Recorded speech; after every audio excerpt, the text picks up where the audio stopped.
Assalamualaikum warahmatullahi wabarakatuh.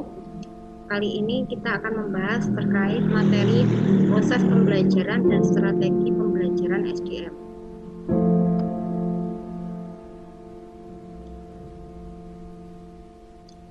Untuk pendahuluannya, pengembangan SDM atau Human Resource Development yaitu istilah yang digunakan untuk menjelaskan pendekatan yang terintegrasi dan menyeluruh untuk mengubah pekerjaan yang berkaitan dengan perilaku dengan menggunakan berbagai strategi dan teknik pembelajaran.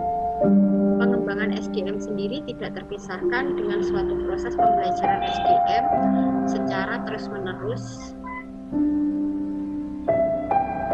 maupun berkala. Tidak heran banyak definisi pengembangan FSDM menurut beberapa ahli yang menyebutnya sebagai salah satu proses pembelajaran. Di sini menurut Sims 2006 mengemukakan pandangan terakhir tentang pengembangan SDM sebagai suatu proses memfasilitasi pembelajaran secara organisasional, kinerja dan perubahan melalui intervensi dan inisiatif dari organisasi serta tindakan manajemen dengan tujuan untuk meningkatkan kinerja, kapasitas, kapabilitas, daya saing, kesiapan, dan pembaruan. Untuk pembelajaran sendiri atau learning, yaitu proses yang berkelanjutan untuk menjadi berbeda yang kondisi saat ini. Proses pengembangan sistem pembelajaran, model pengembangan sistem pembelajaran atau Instructional System Development atau ISD pertama kali diperkenalkan oleh militer Amerika dengan tujuan untuk melakukan pelatihan yang sistematik dan efektif. Selanjutnya berkembang dalam proses pelatihan di berbagai organisasi atau perusahaan dengan ruang lingkup yang besar. Model ISD digambarkan seperti berikut. Level pertama, grafik yang menunjukkan 5 tahap proses pelatihan sebagai analisis, mendesain, mengembangkan, menerapkan, dan mengendalikan. Tahap pengendalian telah digantikannya menjadi evaluasi karena ini lebih diadaptasi untuk dunia kerja yang sebenarnya. Ini menurut Swanson dan Holton 3 tahun 2001. Model ISD dimulai dengan asumsi bahwa tahap analisis dalam pelatihan sangat diperlukan. Di sini dapat kita lihat model proses pengembangan sistem pembelajaran menurut Holton dan Swanson 3 pada 2001. Yang pertama dimulai dari analisis, berupa analisis pekerjaan, memilih fungsi pekerjaan, menyusun ukuran kinerja, analisis pelajaran yang ada, dan yang terakhir memilih latar pembelajaran. Kemudian ada desain, mengembangkan tujuan, mengembangkan tes, mengembangkan perilaku awal, menentukan struktur dan sekuen. Kemudian ada yang ketiga, yaitu pengembangan. Yang pertama, merumuskan aktivitas pembelajaran, merumuskan rencana manajemen pembelajaran, review materi yang ada, mengembangkan pembelajaran, dan yang terakhir ada validasi pembelajaran. Kemudian ada implementasi, menerapkan rencana manajemen pembelajaran, dan melaksanakan pembelajaran. Untuk pengendalian, atau tadi banyak yang menyebutkan sudah disesuaikan dalam dunia kerja menjadi evaluasi. Yang pertama ada melaksanakan evaluasi internal, melaksanakan evaluasi eksternal, dan merevisi sistem. Selanjutnya ada kompetensi tim pembelajaran dan pengembangan SDM. Pada kompetensi ini seseorang harus mampu yang pertama mengidentifikasi kebutuhan pembelajaran dan pengembangan SDM berdasarkan analisis jabatan, analisis kinerja, dan analisis kompetensi. Kemudian yang kedua menentukan tujuan pembelajaran dan pengembangan SDM itu sendiri. Kemudian memilih metode pembelajaran dan pengembangan SDM yang sesuai, menyusun rencana pembelajaran dan pengembangan SDM, mengimplementasikan rencana pembelajaran dan pengembangan SDM, kemudian melakukan evaluasi terhadap pelaksanaan pembelajaran dan pengembangan SDM. Untuk selanjutnya ada proses penyusunan kebutuhan pembelajaran dan pengembangan SDM. Proses penyusunan kebutuhan pembelajaran dan pengembangan SDM dapat digambarkan sebagai berikut. Yang pertama ada identifikasi kebutuhan pembelajaran dan pengembangan SDM. Di tahap ini, analis senior rekrutmen dan seleksi SDM harus melakukan identifikasi kebutuhan pembelajaran dan pengembangan SDM berdasarkan analisis jabatan, analisis kinerja, dan analisis kompetensi. Analisis jabatan sendiri dilakukan untuk mengetahui tugas, tanggung jawab, dan keterampilan yang dibutuhkan untuk suatu jabatan. Kemudian untuk analisis kinerja dilakukan untuk mengetahui kinerja karyawan saat ini membandingkannya dengan standar kinerja yang ditetapkan. Dan ada pula analisis kompetensi yang dilakukan untuk mengetahui kompetensi yang dimiliki dan dibutuhkan oleh seorang karyawan. Kemudian ada penentuan tujuan pembelajaran dan pengembangan SDM.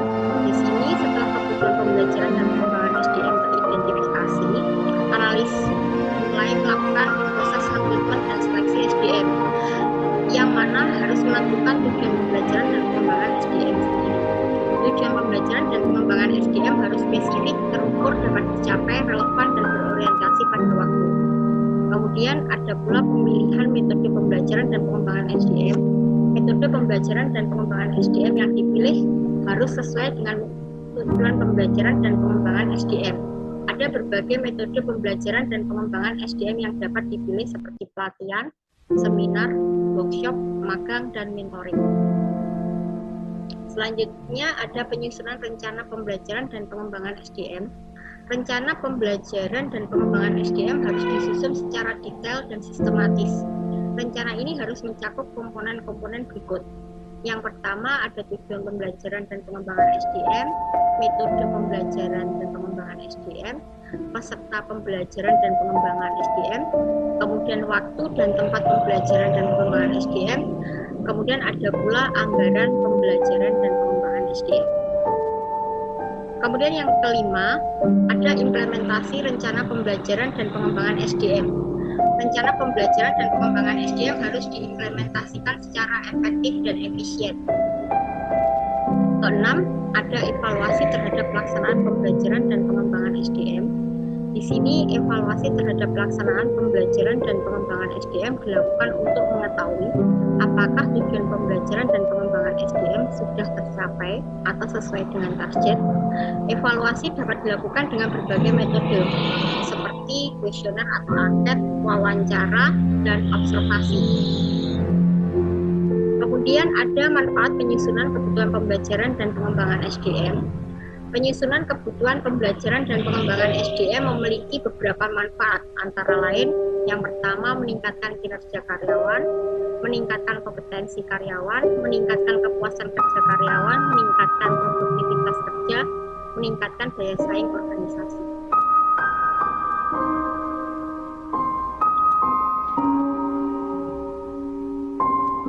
Selanjutnya ada strategi menyusun kebutuhan pembelajaran dan pengembangan. Dimulai dari pemahaman organisasi, individu yang menguasai unit kompetensi harus memiliki pemahaman yang mendalam tentang organisasi, misi, visi, dan tujuan strategisnya. Pemahaman ini penting untuk memastikan bahwa kebutuhan pelatihan sejalan dengan tujuan organisasi. Kemudian ada identifikasi kebutuhan pelatihan. Langkah awal adalah mengidentifikasi kebutuhan pelatihan dan pengembangan. Ini dapat mencakup berbagai aspek seperti peningkatan keterampilan teknis, pengembangan kepemimpinan, atau pemahaman tentang perubahan dalam industri. Kemudian ada lagi konsultasi dengan pemangku kepentingan. Penting untuk berkomunikasi dengan berbagai pemangku kepentingan dalam organisasi, termasuk manajer, karyawan, maupun BHR. Ini membantu dalam mengidentifikasi kebutuhan yang lebih akurat dan rinci. Kemudian ada pengumpulan data. Individu ini perlu mengumpulkan data yang relevan untuk menilai kebutuhan pelatihan. Ini bisa melibatkan survei karyawan, analisis kinerja, wawancara, atau evaluasi terhadap kebijakan dan prosedur saat ini. Kemudian ada lagi penyusunan KPI atau Key Performance Indicator, atau di sini adalah sebagai kunci dari performance indikator. Untuk mengukur efektivitas program pelatihan individu ini perlu menentukan KPI yang akan digunakan untuk mengukur hasil pelatihan. KPI ini harus sesuai dengan tujuan pembelajaran yang ada. Selanjutnya ada perencanaan program pelatihan. Setelah kebutuhan pelatihan diidentifikasi, individu program pelatihan yang sesuai. Ini melibatkan juga penentuan materi pelatihan, metode pengiriman, durasi maupun anggaran yang dimiliki. Pengembangan materi pelatihan untuk program pelatihan yang efektif, individu ini harus mampu mengembangkan materi pelatihan yang relevan dan informatif. Ini mencakup pembuatan presentasi, modul pelatihan, atau materi pembelajaran lainnya. Pengorganisasian pelatihan. Di sini individu harus dapat mengorganisasi logistik pelatihan, termasuk tempat pelatihan, jadwal, instruktur, dan sumber daya lain yang diperlukan. Kemudian ada evaluasi dan pengukuran hasil. Setelah pelatihan selesai, penting untuk mengevaluasi efektivitasnya. Ini melibatkan pengukuran hasil pelatihan, baik dari sudut pandang peserta maupun dampaknya pada kinerja karyawan dan tujuan organisasi. Kemudian ada lagi perbaikan berkelanjutan. Berdasarkan hasil evaluasi, individu ini harus dapat mengidentifikasi area perbaikan dan membuat perubahan yang diperlukan pada program pelatihan berikutnya. Untuk selanjutnya adalah manajemen anggaran. Di sini mengelola anggaran untuk program pelatihan adalah bagian penting dari unit kompetensi ini. Ini mencakup alokasi dana dengan